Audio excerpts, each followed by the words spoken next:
¡Ey! ¿Se acuerdan de esta sección olvidada que hasta yo mismo olvidé? Lo olvidé.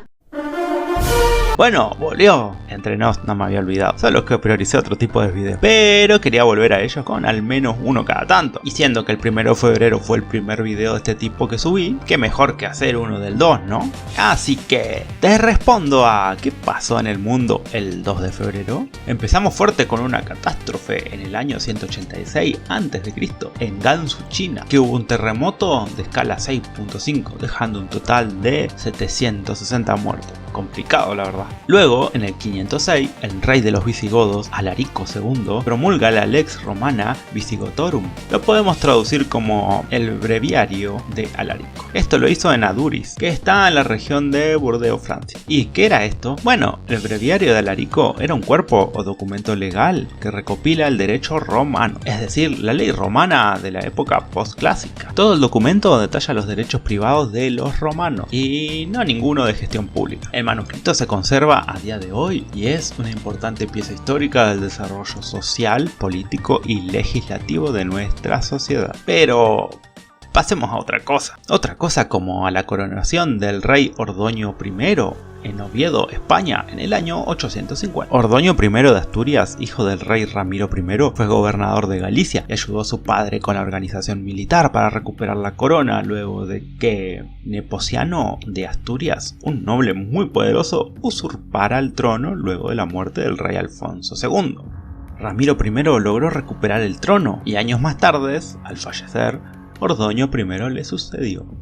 Y ahora pasemos al 962, fecha en la que el Papa Juan XII consagra a Otón I como emperador del Sacro Imperio Romano Germánico. Si bien el primer monarca nombrado como emperador del Sacro Imperio fue el rey franco Carlomagno, muchos historiadores concuerdan con que el Sacro Imperio Romano Germánico comenzó con el nombramiento de Otón I, también llamado Otón el Grande. Ahora bien, el 2 de febrero de 1207 se establece la Terra Mariana, que significa la Tierra de María. Y este fue el nombre que se le dio al territorio que compete a las actuales Estonia y Letonia. Esta tierra fue considerada como principado por el Sacro Imperio Romano Germánico hasta el año 1215. Y tenemos otra coronación en 1386, en este caso la de Vladislao II, que es coronado rey de Polonia. Fue el encargado de haber unido el Gran Ducado de Lituania con el Reino de Polonia. Como dato curioso, Vladislao no se llamaba así, sino que se llamaba Jagellon o Jogaila en lituano, y era pagano, pero con tal de casarse con la reina de Polonia, Eduviges I, se convirtió en católico y fue bautizado con el nombre de Vladislao. Lo que hace uno por amor, o por un reino. Y ahora vamos con unos acontecimientos express. 1428 hubo un terremoto en Cataluña, lo llamaron Terratremol de la Candelara. 1497 los habitantes nativos de las Islas Canarias, conocidos como guanches, son bautizados delante de Alonso Fernández de Lugo, que fue el conquistador de las Islas Canarias. Y ahora pasemos a una de las grandes referencias que tomó George R.R. Martin para sus libros de Canción de Hielo y Fuego, o sea, para Juego de Tronos. En 1461 se libera la batalla de Mortimer Cross, en el marco de la Guerra de las Dos Rosas, que fue un enfrentamiento entre las casas Lancaster y la casa York, que pretendían conseguir el trono de Inglaterra al ser descendientes de la casa de Plantagenet, que eran descendientes del rey Eduardo III.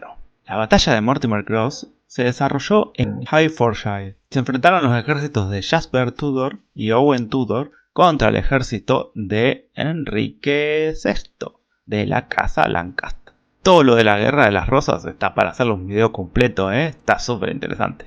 Pero bueno, salgamos un poco de Europa y vamos a América, ya que en 1529, en Nueva Granada, que ahora es conocida como Colombia, desembarca Ambrosio Alfinger, que estaba al mando de la expedición colonizadora de la familia Welser, una familia de banqueros alemanes. La colonización inició ese 2 de febrero, pero no le salió muy bien, ya que terminó en un completo fracaso.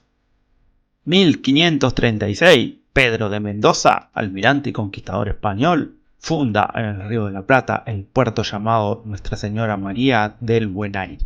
Si suena el nombre es porque sí, ese puerto es el que hoy en día se encuentra en la ciudad de Buenos Aires, Argentina. Y ahora vamos a 1543, donde Ruy López de Villalobos inició la colonización del archipiélago de las Filipinas. Dato curioso, se le llamó Filipinas durante esa colonización en honor al príncipe Felipe de España. Y sigamos con 2 años juntos, el año 1587 y el 1601. En ambos 2 de febrero se dio un conflicto llamado el Pleito de los Naturales. Conflicto en el cual los nativos de Canarias, que contaban con la posesión de la Virgen de las Candelarias, querían portarla durante el desfile católico del 2 de febrero, pero los representantes de la iglesia no querían dejarles la Virgen a los nativos, así que surgían varias disputas. Al parecer todos los 2 de febrero había este conflicto, pero en estos 2 años en concreto, que son los que estoy mencionando ahora, fueron los años en los que el conflicto llevó a una lucha más intensa entre ambos lados. Cada vez un poco más cerca de nuestra época, así que vamos con 1653. ¿Qué pasó? Bueno, Nueva Ámsterdam adquiere la categoría de ciudad. Ahora bien, ¿sabes qué ciudad era llamada Nueva Ámsterdam? Te doy 3 segundos para pausar el video y dejar en los comentarios a ver si adivinaste. No hagas trampa, Así que 1, 2 y 3. Bueno, Nueva Ámsterdam es la ciudad que a día de hoy conocemos como Nueva York. Y con este dato pasamos a 1709, que ¿conoces la mítica novela de Robinson Crusoe de Daniel Defoe? Si no la conoces deberías ir a buscarla de qué trata, pero la cosa es que va de un náufrago. Y esta novela fue inspirada en un acontecimiento que ocurrió en este 2 de febrero de 1709, ya que luego de estar 4 años desaparecido y viviendo en una isla desierta, el escocés Alexander Selkirk fue rescatado. ¡Wilson! ¡Wilson! ¡Lo siento! ¡Lo siento, Wilson! ¡Wilson! ¡Lo siento! Y pasemos a otro dato rápido. 1737 en Panamá se desató un terrible incendio que fue tan grande que hasta le pusieron nombre, aunque entre nos no fue un buen nombre, lo llamaron Fuego Grande. Sí, podrían haberlo pensado un poquito mejor, pero no, se llamó Fuego Grande. Y ahora vamos a 1848, un año, un día triste para México, ya que este día se firma el Tratado de Guadalupe Hidalgo. Este tratado proclama que el gobierno de México cede a Estados Unidos más de la mitad de su territorio. El territorio que a día de hoy es California, Arizona, Nevada y Utah, y también parte de Colorado, Nuevo México y Wyoming. Además, se establece que el río Bravo del norte será la línea divisoria entre Texas y México. Todo esto fue en el marco de la Guerra de la Intervención, una guerra iniciada por Estados Unidos en un proceso expansionista. Qué raro Estados Unidos. Ahora 1851, que de esto voy a hablar rapidito porque ya está en el video del 1 de febrero. El 2 de febrero se desarrolló la batalla de la Arada en Guatemala contra los ejércitos de El Salvador y Honduras. Ahora 1878 se funda la ciudad de Resistencia en Chaco, Argentina. ¿Algún chaqueño mirando el video? Eso sería curioso. Pero pasemos a 1882. El 2 de febrero de ese año nació James Joyce, escritor irlandés, del cual hablaremos un poquito más adelante. 1900. Estados Unidos, como siempre, dialogando miles de veces con los demás países, en este caso con Filipinas, lugar donde Estados Unidos no cede la administración de la isla a los filipinos, alegando que ellos no están preparados para la independencia. Y curiosamente, ese mismo año, también en Estados Unidos, se ratifica el acuerdo para crear la Liga Estadounidense de Béisbol. Y ahora pasemos a 1920. La Unión Soviética reconoce la independencia de Estonia. 1922 se publica la famosa novela Ulises de James Joyce. ¿Vieron que les dije que íbamos a hablar de él? Bueno, es curioso que haya publicado su novela el mismo día de su cumpleaños. Joyce es uno de los escritores más aclamados mundialmente. Pero no nos detengamos mucho ahí, ya que en 1938, en España, en el marco de la Guerra Civil Española, que fue ganada por los franquistas, se restauró el emblema del país, que era el escudo y la corona imperial perteneciente a los Reyes Católicos. Y en 1939, exactamente un año más tarde, también en España, el gobierno franquista declara ilegal toda religión que no sea la católica.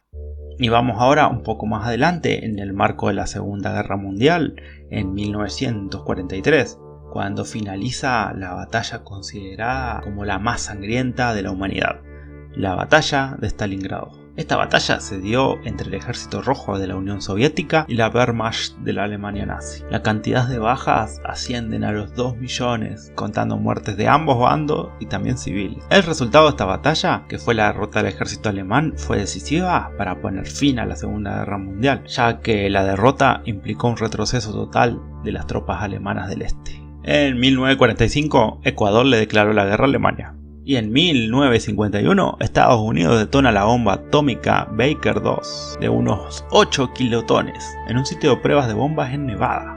Y vamos un poco más rápido, ya que en 1966 es demolido en España el Camp de Les Corts, el que era el antiguo estadio de fútbol del Club Barcelona.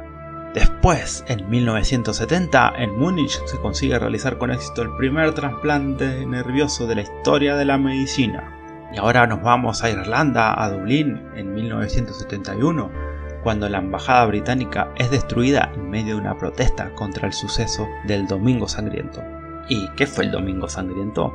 Bueno, fue un trágico evento ocurrido en Irlanda del Norte, donde soldados británicos dispararon contra civiles irlandeses que protestaban a favor de los derechos civiles de Irlanda del Norte, en el marco del conflicto entre republicanos y unionistas. Hubo un total de 14 civiles muertos en ese incidente, 13 que murieron en el acto y uno que murió meses más tarde por las heridas. Y en 1972, para conmemorar el año de eso y continuando el conflicto, 40.000 irlandeses tomaron la embajada británica debido a otros nuevos tiroteos por parte de los británicos, esta vez ocurrido en Londonderry.